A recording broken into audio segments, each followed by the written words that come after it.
Why can you sit comfortably in a thin metal tube at 37,000 feet when the air outside is too thin to breathe and cold enough to freeze? The secret isn't strong windows. It's a carefully controlled pressure system that turns the whole fuselage into a managed pressure vessel.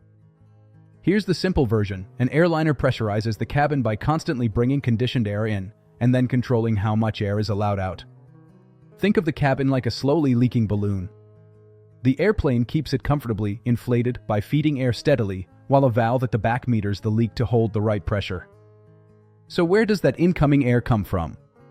On many airliners, it's taken from the engines, specifically from the compressor section. Engines don't just burn fuel, they also compress huge amounts of air. A small portion of that compressed air can be routed into ducts instead of going straight into combustion. On the ground, when the engines aren't the best source, an auxiliary power unit, an APU, can provide compressed air as well, so the airplane can run climate control without relying on the main engines. But compressed air is hot. If you piped it straight into the cabin, it would feel like a hairdryer. That's why aircraft use air conditioning packs, which are basically compact air processing factories.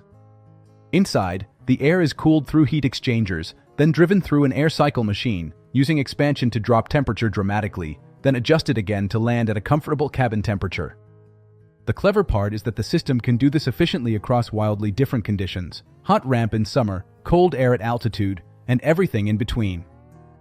Once the air is conditioned, it's distributed through ducts, often from overhead, so it washes the cabin gently and evenly. And the cabin air isn't just a one-way dump. A portion is recirculated through high-efficiency filters and mixed with fresh conditioned air. That reduces the demand on the system while still keeping air quality high and the cabin comfortable. Now let's talk pressure, the part most people actually feel. The aircraft isn't trying to keep sea-level pressure inside. Instead, it maintains a cabin altitude, often something like 6,000 to 8,000 feet equivalent during cruise. That means the pressure inside is lower than sea level, but much higher than the outside air at cruising altitude. The difference between inside and outside pressure is called differential pressure, and it's the reason the fuselage structure and doors are designed the way they are. Here's the key idea that people miss. Pressurization is controlled mostly by the outflow valve. The system usually supplies air in a fairly steady way, but the cabin pressure is set by how much air is allowed to leave. If the outflow valve closes a bit, less air escapes, pressure rises. If it opens, more air escapes, pressure drops. During climb, the airplane carefully increases cabin pressure more slowly than the outside pressure is dropping, so you don't feel a harsh change. During descent, it does the opposite, letting cabin pressure rise smoothly so your ears aren't fighting a sudden jump. And because the cabin is a pressure vessel, it needs protection. If pressure gets too high, relief valves can open to prevent structural overload. If the outside pressure ever becomes higher than inside, like a rapid descent scenario, other protections help prevent the structure from being stressed in the opposite direction. You can think of these as automatic pressure fuses. That ear pop moment is your body noticing what the system is trying to avoid, a pressure difference across your eardrum.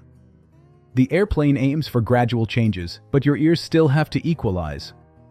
Swallowing, yawning, or chewing helps open the pathway that balances that pressure, so your body catches up to what the cabin is doing smoothly. Some newer aircraft achieve the same goal with different plumbing. Instead of taking air from the engine compressors, they may use electric compressors to feed the packs. The method changes, but the principle stays the same: condition air for comfort, feed it in reliably, and regulate pressure primarily by controlling the outflow. So the cabin isn't sealed like a jar, it's more like a living system breathing on purpose: air in, air out, pressure held steady by valves and sensors every second of the flight. Now I'm curious, what do you want to break down next? How oxygen masks actually work, or why airplane windows have that tiny hole?